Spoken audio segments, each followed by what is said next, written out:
გაგიმარჯოთ ყველას, დღეს გვაქვს კავკასიური პოდკასტის დღე და ვისაუბრებთ დასავლეთ კავკასიურ ეთნოსზე, ადიღეელებზე. ადიღეელების თვითსახელწოდებაა ადიღე. 2013 წლის მონაცემებით დაახლოებით 125,000 ადიღეელი ცხოვრობს დღეს ადიღეის რესპუბლიკაში, რაც რესპუბლიკის მოსახლეობის მხოლოდ 25%-ია.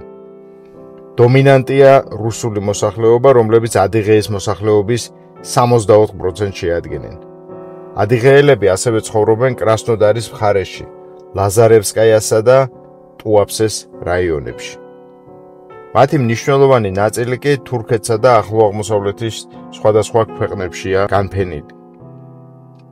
ადიღეა დაბლობისა და მთისწინა ნაწილებად იყოფა. უფრო დიდი ნაწილი ბარი, მდინარეების, ყუბანისა და ლაბის ველებს მოიცავს. დღევანდელი ადიღეელები ისტორიულად დასავლეთ ადიღეურ ტომს მიეკუთვნებიან, მაშინ როდესაც თანამედროვე ყაბარდოელები აღმოსავლეთ ადიღეელები არიან. ყაბარდოელების თვითსახელწოდებაც ისევე როგორც დასავლეთ ადიღეელებისა და ჩერქეზებისა არის ადიღე.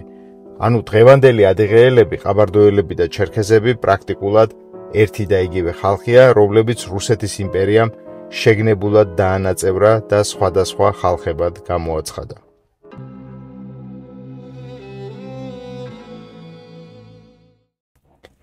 ადიღეური ენა კავკასიურ ენათა ოჯახის ადიღეურ აფსუურ ჯგუფს ეკუთვნის.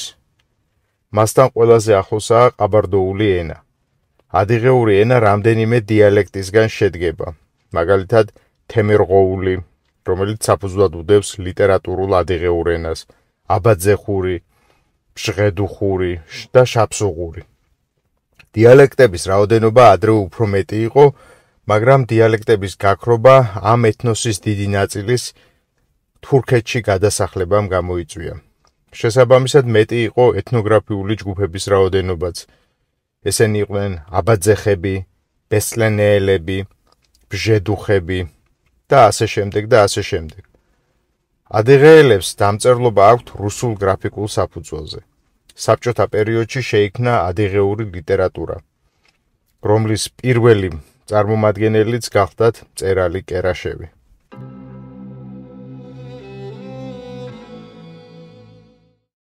ადიღეელები და სხვა ადიღები, ანუ ყაბარდოელები და ჩერქეზები, ჩრდილო-დასავლეთ კავკასიის ავტოქტონურ მოსახლეობის შთამომავალნი არიან.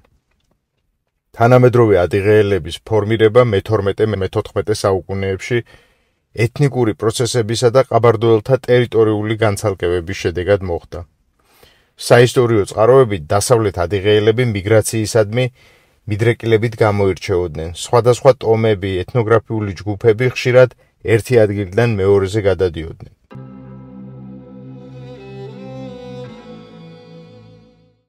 მე-18 საუკუნესა და მე-19 საუკუნის 30-იან წლებამდე პერიოდში ადიღეელებს ეკავათ ვრცელი ტერიტორია ყუბანის მარცხენა მხარეზე, ასევე აზოვისა და შავი ზღვისპირეთში. აღმოსავლეთით დასავლეთ ადიღეელების საზღვარი მდინარე ლაბის მარჯვენა ნაპირზე გადიოდა. მე-19 საუკუნის 30-იან წლებში კი ბესლენეელთა გადასახლების შედეგად ამ საზღვარმა მდინარე ურუპამდე გადმოიწია. ხანდახან ადიღეურ მოსახლეობას მდინარე ყუბანის მარჯვენა ნაპირის ტერიტორიაც ეკავა ხოლმე. როდესაც აქ ჟანაელების, ბჟედუხების და შაფსუღების ცალკეული ჯგუფები სახლობდნენ. ადიღეური ტომების საზღვრები მუდმივი არ იყო, ისინი ხშირად იცვლებოდნენ. მიგრაციული პროცესების შედეგად ადიღეური ეთნოსის კონსოლიდაცია მე-18 საუკუნესა და მე-19 საუკუნის დასაწყისში ინტენსიური ხასიათის იყო. კონსოლიდაციისა და ასიმილაციის შედეგი იყო ცალკეული ადიღეური ტომების ტერიტორიის, მოსახლეობის რაოდენობის შემცირება, ხშირად კი ზოგი ტომის სრულიად გაქრობა. ადიღეელთა შემადგენლობაში უცხო ეთნიკური ჯგუფებიც გაითქვიფნენ. უპირველეს ყოვლისა ეს აბაძეხებს ეხებათ, რომელთა ეთნიკური საფუძველი არა ადიღეური, არამედ ჩვენთვის უკვე ნაცნობი აბაზური, ანუ აბაზინური იყო.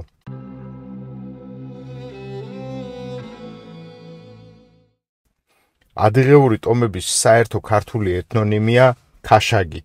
ქაშაგებად პირველად ბასილი ეზოსმოძღვრის ცხოვრება მეფეთ მეფისა თამარისში არიან მოხსენიებულნი ადიღეელები.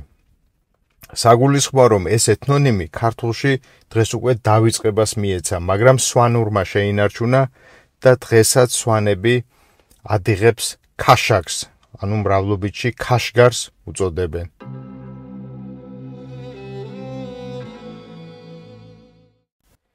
დღევანდელ ადიღეელთა წინაპარი დასავლეთ ადიღეური ტომები შავი ზღვისპირეთსა და ჩრდილო კავკასიაში დიდი სახელმწიფოების მეტოქეობაში მნიშვნელოვან როლს თამაშობდნენ. მე-14 საუკუნეში ადიღეელებს გაცხოველებული ეკონომიკური კონტაქტები ჰქონდათ შავი ზღვისპირეთის გენუის ფაქტორიებთან. გენუელების ადგილობრივი მოსახლეობის ცხოვრებაში ჩარევა მე-15 საუკუნეში რამდენიმე ანტიგენუური აჯანყება გამოიწვია. მე-16 საუკუნის დასაწყისში რამდენჯერმე დალაშქვრის შემდეგ ყირიმელმა ხანებმა ადიღეელები დაიმორჩილეს. ადიღეელებმა ხანების უზენაესობაზე არაერთხელ თქვეს უარი და ხარკეჩს შეუწყვიტეს. ამავე დროს ისინი მჭიდრო სავაჭრო ურთიერთობას მაინც ინარჩუნებდნენ ყირიმთან. ხშირად ყირიმელი ბატონიშვილები ბესლენელი თავადების ოჯახებშიც იზრდებოდნენ. ყირიმელებმა დიდი როლი ითამაშეს ადიღეელთა შორის ისლამის გავრცელებაშიც, რასაც ადგილი ჰქონდა მე-16 საუკუნეში. მე-15-მე-18 საუკუნეებში ადიღეელთა შიდა ურთიერთობები რთული და წინააღმდეგობრივი იყო. ხშირი შინაომები ადიღეს როგორც მეურნეობის, ისე სოციალურ-პოლიტიკური განვითარების წინსვლას აფერხებდა. სოციალური ურთიერთობები უთანაბროდ ვითარდებოდა.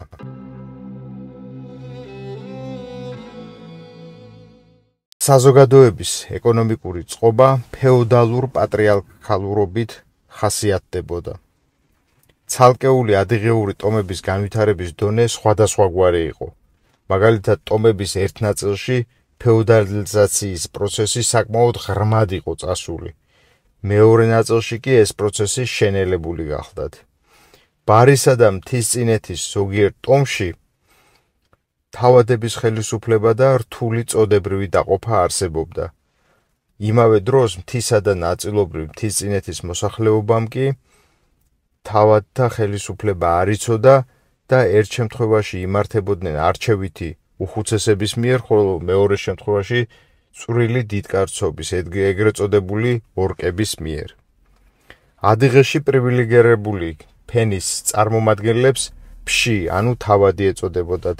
ასევე იყო ორკი, ანუ იგივე აზნაური. მოსახლეობის ძირითად მასას ფთოკოტლები, ანუ თავისუფალი ხალხი შეადგენდა, რომლებიც დაქვემდებარების პროცესს წინააღმდეგობას უწევდნენ. ყმაგლეხებთან გათანაბრებული იყო ფშიტლის ფენა. ისინი ფეოდალურ გვაროვნული ზედაფენისაგან პირად დამოკიდებულებაში იმყოფებოდნენ. ადიღეური მოსახლეობის ყველაზე დაჩაგრული და შევიწროებული ნაწილი გახლდათ ბონები, რომლებსაც უნაუტი ეწოდებოდათ. მონებად ძირითადად ტყვეებს აქცევდნენ.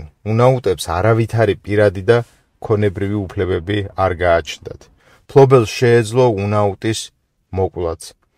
შაფსუხებმა, ნატუხაელებმა და აბაძეხებმა შეძლეს თავიანთი აზნაურების პრივილეგიებისა და უფლებების შეზღუდვა. 1796 წელს დაპირისპირებამ აპოგეას მიაღწია. ბზიუკის ბრძოლაში ერთმანეთს ებრძოდნენ ერთი მხრივ შაფსუღი და ბჟედუხი აზნაურები და მეორე მხრივ შაფსუღების, აბაძეხებისა და ნატუხაელების გაერთიანებული გლეხთა რაზმები. მართალია რუსი კაზაკების დახმარებით აზნაურებმა გაიმარჯვეს, მაგრამ სოციალური პრივილეგიების დაბრუნება მათ უკვე ვეღარ შეძლეს. მე-18 საუკუნესა და მე-19 საუკუნის პირველ ნახევარში ადიღეელთა საზოგადოებრივი ორგანიზაციის საფუძველს სასოფლო თემი წარმოადგენდა. საზოგადოებრივი განვითარების კვალდაკვალ პატარა თემები ხშირად უფრო დიდ თემებად ერთიანდებოდნენ. მე-19 საუკუნის პირველ ნახევარში ერთი თემის წევრთა რიცხვი ზოგჯერ რამდენიმე ათას კაცს აღწევდა, რომლებიც 4-10 აულში იყვნენ ხოლმე განსახლებულნი. იქ, სადაც თავადთა ხელისუფლება არსებობდა, თემები თითქმის მთლიანად ფეოდალურ გვაროვნულ ზედაფენაზე იყვნენ დამოკიდებული. ადიღეურ ტომებში სისხლით ნათესაურ ურთიერთობებს დიდი მნიშვნელობა ენიჭებოდა. მონათესავე ოჯახების ჯგუფები ერთმანეთთან საერთო წარმომავლობით იყვნენ დაკავშირებულნი და შეადგენდნენ გვარს, ანუ აჩიხს. ყველა გვარს თავისი საერთო წინაპარი მამაკაცი ჰყავდა. ადიღეურ სოფელში ერთი გვარის რამდენიმე დანაყოფი მკვიდრობდა. ერთი გვარის ხალხს შორის ქორწინება აკრძალული იყო. გვარის წევრებს სისხლის აღებისა და ურთიერთდახმარების ტრადიციაც აერთიანებდა.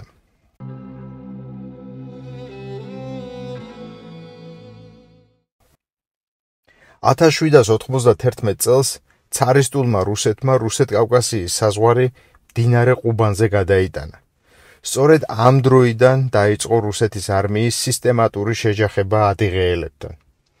1820 წლიდან რუსეთის არმია წინ მიიწევდა და ადიღეს დაპყრობაც გეგმაზომიერად ხდებოდა. რუსების უპირველეს მიზანს ადიღეელების ყუბანისპირეთის რაიონებიდან გაძევება წარმოადგენდა. თავის მხრივ ადიღეელები რუსეთის არმიასა და კაზაკების შენაერთებს საპასუხო დარტყმებს აყენებდნენ. ყუბანის მარჯვენა ნაპირზე სტანიცებსაც ანადგურებდნენ. ადიღეელების წინააღმდეგ 1839 წელს შავიზღვისპირეთის სანაპირო ხაზიც აშენდა. სამხედრო სიმაგრეთა ჯაჭვი აფხაზეთიდან ანაპამდე იყო გადაჭიმული. 1840-იან წლებში ადიღეელებმა მნიშვნელოვან სამხედრო წარმატებებს მიაღწიეს. მათ შავიზღვისპირეთის სანაპირო ხაზი აიღეს. ამას გარდა ადიღეელებმა სხვა მნიშვნელოვანი გამარჯვებებიც მოიპოვეს. ადიღეელების განმათავისუფლებელი მოძრაობის აღმავლობა მათი შინაგანი თვითორგანიზაციით იყო განპირობებული. ყალიბდებოდა სამხედრო სახელმწიფო კავშირის საფუძვლები, რაშიც დიდ როლს შამილის ნაიბებიც თამაშობდნენ. ადიღეელთა ბრძოლას სხვადასხვა წლებში ხელმძღვანელობდნენ ხაჯი მუჰამედი, სულეიმან ეფენდი, ხოლო განსაკუთრებით გამოირჩეოდა მუჰამედ ამინი. კავკასიის ომმა დააჩქარა ადიღეელთა ისლამიზაცია. ისლამური ცნობიერება რუსული ოკუპაციის წინააღმდეგ იდეოლოგიურ საფუძვლად იქცა. შამილის დატყვევების შემდეგ და დაღესტან-ჩეჩნეთში ომის დამთავრების შემდეგ 1859 წლის ნოემბერში მუჰამედ ემინი ცარიზმის არმიას დანებდა. 1862 წელს ადიღეელებმა წინააღმდეგობა ისევ განაახლეს. რუსულმა არმიამ სანაპიროს გასწვრივი ზოლიდან მთების სიღრმეში გადაადგილება დაიწყო. რუსები აულებს ანადგურებდნენ და მოსახლეობას ბარში ასახლებდნენ. წინააღმდეგობის უკანასკნელი კერა შაფსუღეთი ჯიქეთთან ერთად ცარიზმის არმიამ 1864 წელს დაიმორჩილა. მოსახლეობა არჩევანის წინაშე დააყენეს, ან მთის აულებიდან უკლებლივ ბარში გადასახლება, ან და თურქეთში გაძევება. რამდენიმე ათასი ადიღეელი 1860-იან წლებში დეპორტირებული იქნა ოსმალეთის იმპერიაში. ისინი თურქეთსა და მახლობელი აღმოსავლეთის სხვადასხვა ქვეყნებში განსახლდნენ. ადიღეელების მცირე ნაწილი კი დაბლობში გადავიდა საცხოვრებლად და ასე ჩამოყალიბდა ადიღეელთა ეთნიკური ტერიტორიის თანამედროვე კონფიგურაცია. 1870-იან წლებში ყუბანის ოლქის ტერიტორიაზე დაახლოებით 60,000 კაცი ცხოვრობდა, რომელთაგან საკუთრივ ადიღეელი 45,000 იყო. დაირღვა ეთნოგრაფიულ ჯგუფთა ტრადიციული დაყოფაც. თუმცა ადიღეელებს წინაპრების ტომობრივი მიკუთვნილების შესახებ დღესაც ყველაფერი ახსოვთ. 1860-იანი წლების ადმინისტრაციულმა რეფორმამ ადიღეს მოსახლეობა ჯერ სამხედრო ოკრუგების, შემდეგ კი მაზრების მიხედვით დაყო. რაც შეეხება რუსეთის სამოქალაქო ომს, მასში ბევრი ადიღეელი სულთან გირეიკლიჩის ხელმძღვანელობით თეთრგვარდიელების შენაერთებში იბრძოდა. სამხედრო მოქმედებებს ორივე მხრიდან თან ახლდა ტყვეების აყვანა, მასობრივი დახვრეტები, წინააღმდეგობის გამწევი აულების განადგურება. მაგალითად, წითელ არმიელებმა 1918 წლის შემოდგომაზე განსაკუთრებული სისასტიკით გაანადგურეს აული კოშეხაბლი. საბოლოოდ 1922 წლის 27 ივლისს ჩამოყალიბდა ადიღეს ავტონომიური ოლქი, რომელიც მოგვიანებით კრასნოდარის დაქვემდებარებაში გადავიდა. ასე დაშალეს და დაანაწევრეს რუსებმა ჯერ ცარისტული და შემდეგ კომუნისტური რეჟიმების პირობებში ადიღეელები.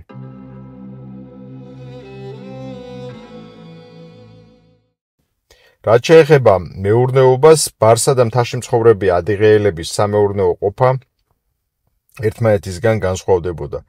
ბარში მცხოვრები ადიღეელები თუ მიწათმოქმედებას მისდევდნენ, მთაში მეურნეობის ეს დარგი საკმაოდ შეზღუდული იყო და ამიტომ ისინი ძირითადად მისდევდნენ წვრილფეხა საქონლის ცხვრისა და თხის მოშენებას. განსაკუთრებული მნიშვნელობის იყო მეცხენეობა. რაც შეეხება ნადირობას და მეფუტკრეობას, ისევე როგორც აბაზების შემთხვევაში, ადიღეელებთანაც ეს დამხმარე ხასიათს ატარებდა.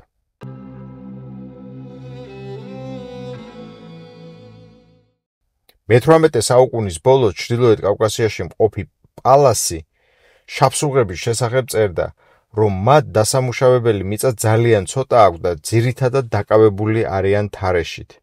შაფსუღების შესახებ ბლამბერგიც აღნიშნავდა, რომ მათთვის არსებობის მთავარი საშუალებაა თარეში და ძარცვა გლეჯა.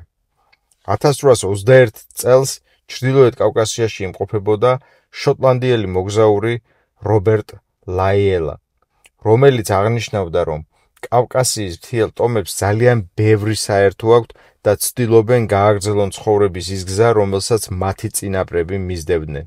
მიწათმოქმედებას მისდევენ მცირედ. მათი ძირითადი საქმიანობაა ნადირობა, მესაქონლეობა და ძარცვა. ადიღეელებში თარეში სისტემა, რომ საუკუნეების წინ იყო ჩამოყალიბებული, ამას მე-15 საუკუნის იტალიელი მოგზაური ინტერიანო ადასტურებს. ისინი თარეშობდნენ არა მარტო საკმაოდ დაშორებულ ქვეყნებში, არამედ ერთმანეთშიც. იგივე წერს ადიღეელთა მეკობრეობის თარეშის ლაშქრობების შესახებ მე-17 საუკუნის დასასრულის გერმანელი მოგზაური კემპერი. მისი მონაცემებით თარეშის ყველაზე გავრცელებული ფორმა იყო მცირე ჯგუფებით თავდასხმები. მე-18 საუკუნეში თარეშის სისტემა ადიღეელთა მთელ საზოგადოებრივ და პოლიტიკურ ცხოვრებას განსაზღვრავდა. საზოგადოებრივი აზრი თარეშს ამართლებდა და მის აუცილებლობასაც ასაბუთებდა. ცნობილი მოგზაური გრებერი წერდა, რომ ადიღეელებში მოზარდების აღზრდის ჩამოყალიბებული სისტემაა და რომ ბიჭებს ადრეული ასაკიდან ამზადებენ თარეშისთვის. მე-18 საუკუნე და მე-19 საუკუნის პირველი ნახევარი ადიღეელებისთვის ინტენსიური თარეშის პერიოდი იყო. ის საკმაოდ ვრცელ ტერიტორიას მოიცავდა.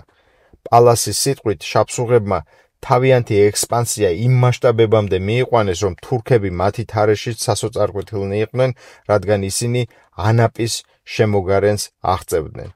შაფსუღების თარეში ორიენტირებული იყო არამხოლოდ სამხრეთ-დასავლეთ კავკასიაზე, არამედ ჩრდილოეთშიც, სადაც შეიარაღებულნი თავს ესხმოდნენ ადგილობრივ კავკასიურ ტომებს, ასევე კაზაკებს, რუსეთის საზღვაო ხაზს და შავი ზღვის სანაპიროს.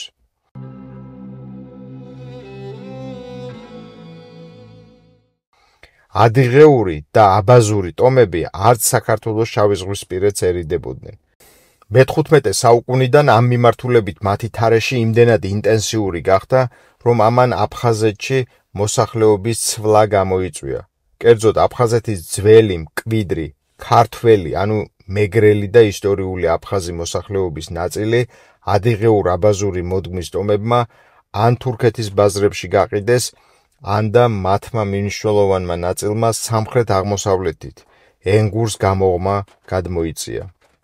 მოშიშვლებულ, გაპარტახებულ აფხაზეთის ტერიტორიას კი შემდეგ მიგრანტი ადიღეელები და აბაზები დაეუფლნენ, რომელთა მიგრაცია ორი მიმართულებით, ზღვის მხრიდან და მთიდან ხდებოდა.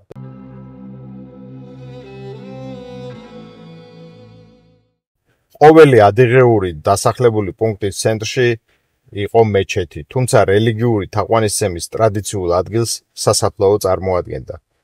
ბარში გადასახლებულ ადიღეელთა დასახლებები უბნებისგან შედგებოდა.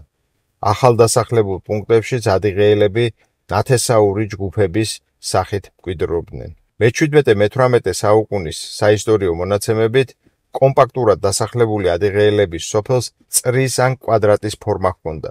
მის პერიმეტრზე საცხოვრებლები იყო განლაგებული, რომელთა ფასადი სოფლის შიდა მხარეს იყო მიმართული. შუაში კი მოთავსებული იყო დიდი ეზო საქონლისთვის, ჭები, მარცვლეული შესანახი ხაროები, მოედანი და ასე შემდეგ. დაუცველი დასახლება გარშემორტყმული იყო საერთო ღობით, რომელიც აგებული იყო მაღალი და მტკიცე მოწნული კედლებისგან. ასეთ დასახლება სიმაგრეს თავსა და ბოლოში სათვალთვალო მოწნული კოშკიც ჰქონდა ხოლმე.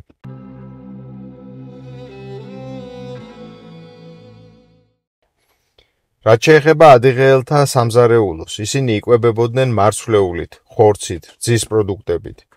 ფეტვის ბურღულისგან, ასევე სიმინდის ფქვილისგან სქელფაფას ხარშავდნენ. ისინი ხსდებოდნენ დაბალ სკამებზე, სუფრაშლიდნენ პატარა მაგიდებზე. ოჯახის წევრების ცალ-ცალკე სადილობდნენ, მით უმეტეს ქალები და კაცები. სტუმრებისათვის და სადღესასწაულო დღეებში რჩეულ საჭმელებს ამზადებდნენ. სუფრასთან მკაცრად იცავდნენ ეტიკეტს, რომლის მთავარი შინაარსი სტუმრისა და უფროსისადმი პატივისცემასა და მოწიწებაში გამოიხატებოდა. თუ ოჯახის უფროსი სტუმარზე ახალგაზრდა იყო, მაშინ მაგიდასთან მხოლოდ სტუმარი ჯდებოდა.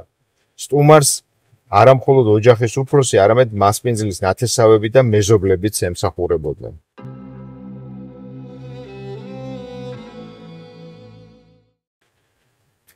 რაც შეეხება ადიღეელების ტანსაცმელს, ის საერთო კავკასიური ტიპის იყო.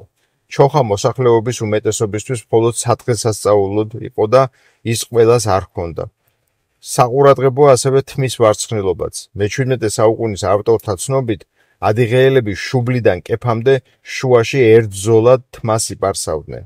გვერდებზე კი გრძელი თმა ჰქონდათ მოშვებული, რაც ხშირად ერთნაცწამად ჰქონდათ ხოლმე დაწნული. 1634 წლის წყაროთი გოგონები და გათხოვილი ქალები ადიღეაში გაშლილი თმებით დადიოდნენ. მე-18 საუკუნის დასაწყისში კი მათ ორი ნაწნავი უტარებიათ.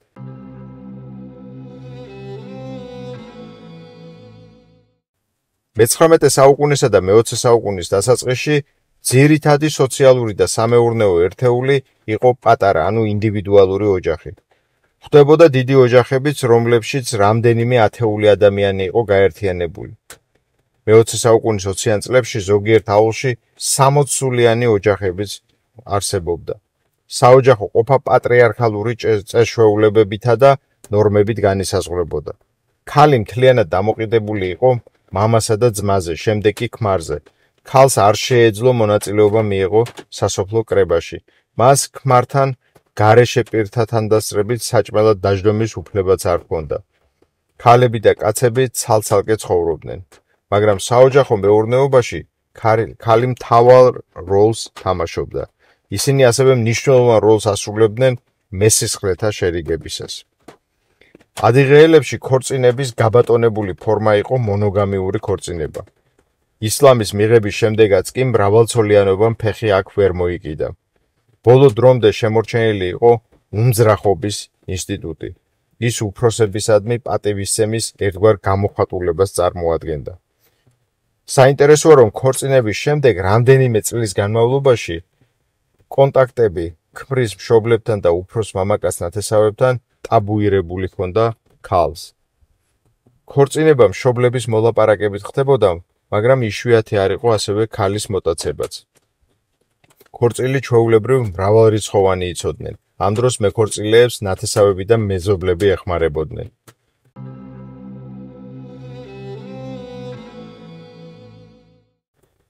მართალია დაკრძალვის ცერემონია ისლამიზირებული იყო, მაგრამ შემორჩენილი ჰქონდათ ბევრი ტრადიციული წესშეულება, მაგალითად გარდაცვლილის სოვნისადმი მიზღვრილი დოღი და ასე შემდეგ. ადიღეელებში ტრადიციული იყო ურთიერთდახმარება და სტუმართმოყვარეობა, რომლებიც ერთგვარად სახეშეცვლილი ფორმით დღესაცაა შემონახული. ფართოდ იყო გავრცელებული ძმადნაფიცობა, შვილად აყვანის წესი, რაიმე დანაშაულის გამო თემიდან გაქცეული ადამიანის სხვის თემში შესვლა, ხელოვნური დანათესავება და ასე შემდეგ.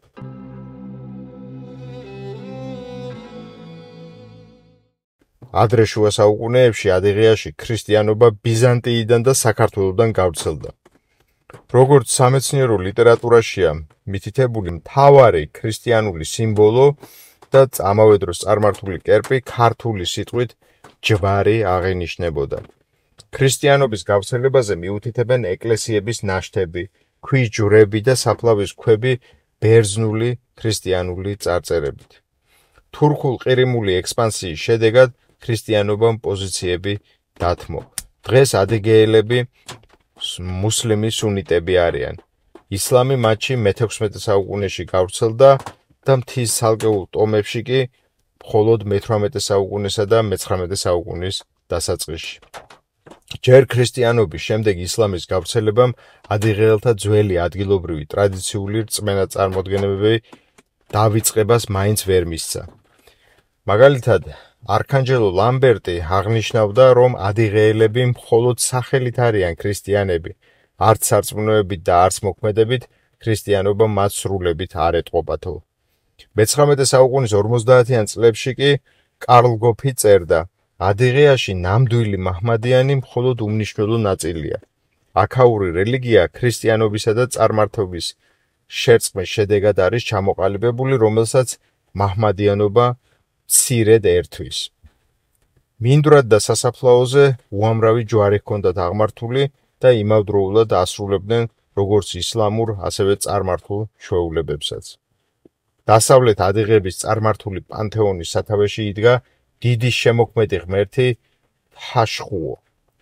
დიდ პატივს მოიაგებდნენ შიბლეს, რომელიც ერთდროულად ელვისა და ჭექაქუხილის ღვთაება იყო, ასევე მიწათმოქმედების ერთ-ერთი მფარველი და ადამიანთა შემწე. ადიღები განსაკუთრებულ თაყვანს სცემდნენ ლაშქრობის ღვთაებას და მეომართა მფარველს ზეიკუთხას. მიწათმოქმედებისა და უხმოსავლიანობის ღვთაება იყო სოზერიში, მესაქონლეობის ახინი, ტყისა ნადირთა და ნადირობის მეზითა და ასე შემდეგ. მრავალ წარმართულ დღესასწაულს ქრისტიანობის ნაკვალებიც ეტყობოდა. განსაკუთრებულ პატივს მიაგებდნენ, როგორც უკვე აღვნიშნეთ, ჯვარს, მაგრამ მას როგორც წარმართულ კერპს ისე ეთაყვანებოდნენ. რაც შეეხება ხეების თაყვანისცემას, ესეც მათთვის ძალიან დამახასიათებელი იყო და გამორჩეულად მუხას სცემდნენ პატივს, განსაკუთრებით კი თუ ის მეხნაკრავი იყო.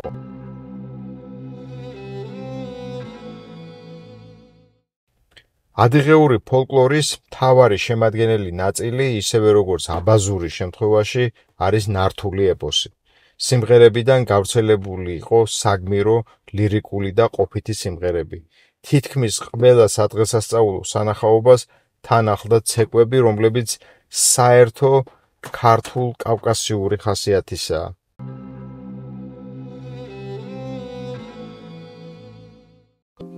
ასეთია მოკლედ ადიღეელთა ყოფაცხოვრებისა და ისტორიის მოკლე აღწერა.